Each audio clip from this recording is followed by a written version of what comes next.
মানে আমি জানি যে আমরা এক সময় সঙ্গীহীন হয়ে যাব, আমাদের সাথে কেউ থাকবে না, আমরা সবাইকে হারাই ফেলবো।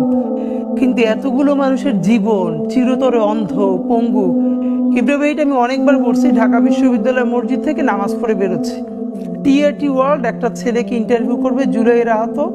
তা আমাকে দেখে ওনারা কথা বলতেছে, তখন ছেলেটা শুনতেছে যে আমি এসছি।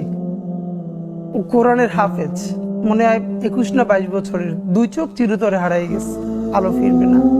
তা আমার কাঁধে হাত রেখে বললো কি যে হাদি ভাই, আমার সপ্তাহখানেকের জন্য আমার একটা চোখে একটু আলো ফিরিয়ে দেওয়া যায়? আমি বললাম ভাই 1 সপ্তাহের জন্য কেন?